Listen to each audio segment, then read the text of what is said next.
یا رسول اللہ صلی اللہ علیہ وسلم میرا نکاح ہو گیا ہے۔ اب آپ غور فرمائیے کہ وہ بتا رہے میرا نکاح ہو گیا ہے، آپ صلی اللہ علیہ وسلم یہ نہیں پوچھتے کہ مجھے کیوں نہیں بلایا۔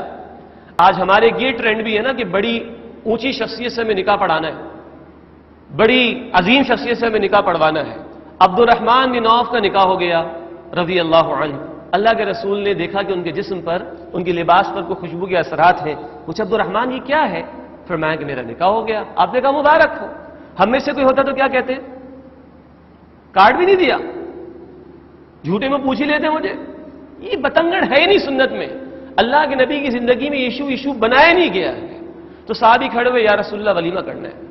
اچھا، باقی بھائیوں سے کہا میں اپنے گھروں سے کچھ سامان لے کر آؤ اور اپنے بھائی کا ولیمہ سیلیبریٹ کر لو، ختم ہو گیا مسئلہ۔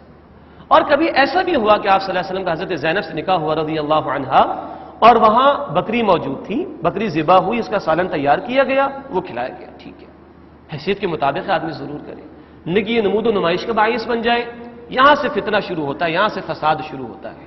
بس یہ 5 باتیں بھائی، موٹی موٹی اہم باتیں۔ دینداری کو ترجیح دو، اخراجات کو کم سے کم رکھو، نکاح کا اعلان کرو، یہ وعظ و نصیحت بھی ہو، مہر کی ادائیگی کر دو اور ولیمے کا اہتمام کرو۔ اب اس کے بعد جو کچھ ہے وہ ہم نے اضافے کیے۔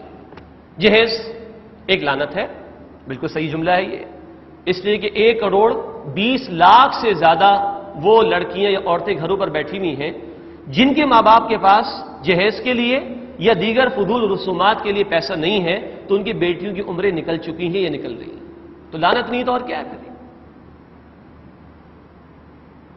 چھوٹی منگنی، بڑی منگنی، درمیانی منگنی، درمیانی بھی آ چکی ہے، مہندی اور رکن، اور ایک کمیونٹی وہ ہے جہاں 1 مہینے تقریبات چلتی ہیں۔ آپ کو ہنسی بھی آئے گی لیکن ظلم ہو رہا ہے اس معاشرے کے اندر کہ ایک دن جو ہے وہ اورنج کلر کے کپڑے پہنیں گی ساری خواتین، ان کے زیورات کے جو نگینے وغیرہ وہ اورنج کلر کے ہوں گے، اگلا دن ہوگا تو گرین کلر کا لباس ہوگا، اس سے اگلا دن ہوگا تو یلو کلر کا لباس ہوگا۔ اور یہ مذاق کی بات نہیں، یہ ہو رہا ہے اس معاشرے کے اندر۔ ایک وہ کمیونٹی جہاں آپ کو پتا ہے کہ پورا گھر سجا کے دینا پڑتا ہے۔ میری دوست کے والد صاحب، ان کی 4 بیٹیاں تھیں، اور یہ 15-20 سال پرانی بات کر رہا ہوں، وہ بہنیں اس کی خاصی عمر میں بڑی تھیں، اس لیے پرانی بات ہے۔ ایک بیٹی ان کو 25 لاکھ روپے کی پڑی ہے، 15-20 سال پرانی کی بات کر رہا ہوں آپ، اور چوتھی بیٹی کے تیاری کے دوران ہی ہارٹ اٹیک ہو گیا۔ وہ ٹینشن تھی کہ کس طرح پورا ہوگا اس میں۔ یہ دین آسانی کے لیے آیا، مشکلات پیدا کرنے کے لیے۔ یسروا ولا تعسروا، اللہ کے نبی صلی اللہ علیہ وسلم فرماتے ہیں آسانی پیدا کرو، مشکل پیدا نہ کرو۔ اللہ کے نبی کا مشن بھی یہی تھا۔ سورہ اعراف کی آیت نمبر 157 میں بیان آتا ہے وَيَدْعُ عَنْهُمْ إِسْرَهُمْ وَالْأَغْلَالَ الَّتِي كَانَتْ عَلَيْهِمْ، اللہ کے نبی صلی اللہ علیہ وسلم تو ان کی توقع سے ان کو نجات دلاتے، ان کے بوجھوں کو دور کرتے ہیں۔ لیکن آج یہ نکاح بوجھ بن چکا ہے اس معاشرے میں، اور معاف کیجیے گا اگلا جملہ ذرا تلخ ہے، اس معاشرے میں نکاح مشکل ہو گیا آج۔ یہ بتنگڑ ایک لسٹ بنی پڑی ہے اس کی، 5 سالہ منصوبہ، 3 سالہ منصوبہ۔ ہاں، زنا کرنا بہت آسان ہے اس معاشرے میں، ساری جوانیاں آج وہ لٹ رہی ہیں، ضائع ہو رہی ہیں، اور ایک وہ زنا جسے میں اور آپ زنا سمجھتے ہیں، لیکن اس سے پہلے بھی ایک شے ہے۔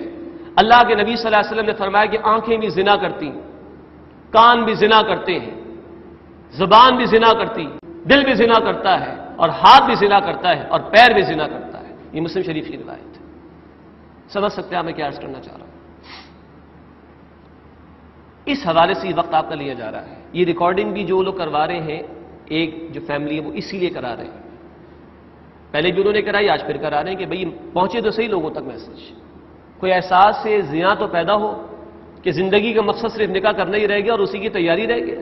ایک شخص کی 2-4 بیٹیاں ہو جائیں تو وہ بیچارہ اسی میں اس کی زندگی ختم ہو جائے۔ کچھ تو اللہ کے بندوں خوف کرنے کی کوشش کی جائے۔ تو یہ وہ پہلو ہے کہ جس کی طرف توجہ کرنی چاہیے۔ ایک سوال وہ قرض رہ گیا، ہمارے پاس پیسہ ہم نے خرچ کر دیا تو کون سی بڑی بات؟ نکاح کیا مسئلہ ہے؟ ہم مہندی پہ لاکھ روپے کا کھانا کھلا دیں، بلکہ لاکھوں روپے کا کھانا کھلا دیں، یہ عام طور پر بات کہی جاتی ہے۔ اس کا جواب بھی سن لیجیے۔ جس ماحول میں آج میں اور آپ زندگی بسر کر رہے ہیں، جس شہر میں اور آپ رہ رہے ہیں، آپ اپنے اپنے علاقوں میں دیکھتے ہیں کہ یوٹیلیٹی سٹورز کے باہر لائنیں لگی ہوتی ہیں، دیکھا ہے نا آپ؟ اور آپ نے اپنے ایریاز کے اندر کچرا کنڈی کی جگہوں پر دیکھا ہوگا کہ کچھ بچے کچھ چن کے کھا بھی رہے ہوتے ہیں۔ آپ میں سے اکثر کی گاڑیاں ورک شاپ پہ جب جاتی ہوں گی تو وہاں آپ نے ایک چھوٹے کو کام کرتے ہوئے دیکھا ہوگا۔ آپ نے سول کے پاس سے گزرتے ہوئے کبھی کسی بوڑھے یا بوڑھی کو دوائی کے لیے روتے ہوئے دیکھا ہوگا۔ آپ نے جنا ہاسپٹل کے باہر کسی کو اپنے بچے یا بچی کے لیے دوائی کے لیے تڑپتے ہوئے دیکھا ہو؟ اگر ان سوالات کا حل ہو چکا ہے تو شاید تو گنجائش نکلتی بھی ہو، ورنہ کیسے ہمارا ایمان گوارا کر لیتا ہے فضولیات اور اخراجات کا، جبکہ اللہ کے رسول صلی اللہ علیہ وسلم یہ فرما رہے ہیں کہ وہ مؤمن نہیں ہے جو پیٹ بھر کے سو جائے اور اس کا پڑوسی بھوکا رہے۔ آج تو ہمارے پڑوس میں حالت ہو چکی ہے۔ پھر ہم جس محمد کریم صلی اللہ علیہ وسلم کے امتی ہیں، تو اس امت کو ایک بہت بڑا مشن دیا گیا تھا، اور وہ مشن ہے سورہ آل عمران آیت نمبر 110 میں بھی، کنتم خیر امۃ اخرجت للناس تأمرون بالمعروف وتنہون عن المنکر وتؤمنون باللہ، تم بہترین امت ہو، تمہیں لوگوں کے لیے پیدا کیا گیا، تم نیکی کا حکم دو گے اور بدی سے منع کرو گے۔ اس امت کو یہ مشن بھی دیا گیا سورہ شورى آیت نمبر 13 میں، اقیموا الدین ولا تتفرقوا فیہ، دین قائم کرو، اس بارے میں تفرق میں نہ پڑو۔ کیا آج 6.5 ارب انسانوں تک اللہ کا پیغام پہنچ چکا ہے؟ ہدایت پہنچ چکی ہے ان لوگوں تک؟ یہ مشن پائے تکمیل کو پہنچ چکا ہے؟ کیا آج اللہ کی زمین سے فساد ختم ہو گیا ہے؟ اللہ کا دین نافذ ہو چکا ہے؟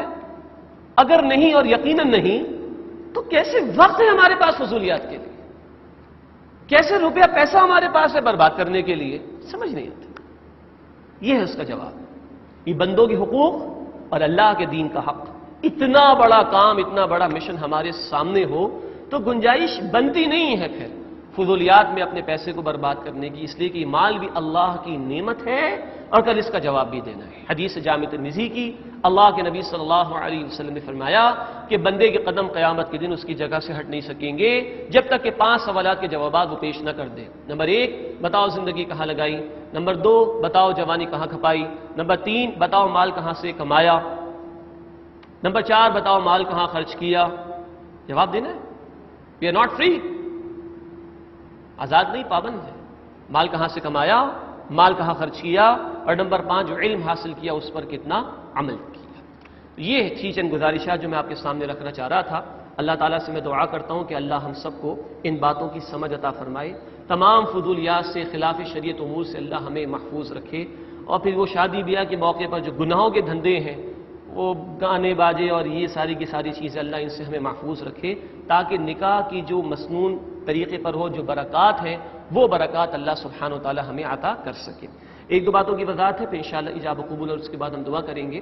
جیسے کہ عرض کیا گیا تھا کہ آج 2 نکاحوں کا انعقاد ہے، اور یہ ویڈیو ایک بن رہی ہے آپ کے سامنے۔ تو اس کی بنیادی وجہ یہی ہے کہ جو ایک فیملی ہے، فہد آغا بھائی کی جو دلہا ہے ہمارے، ان کی فیملی کی طرف سے یہ درخواست آئی تھی کہ ہم چاہتے ہیں کہ یہ ریکارڈنگ ہو اور پھر وہ اپنے رشتہ داروں میں، دوست احباب میں اس کو تقسیم کریں۔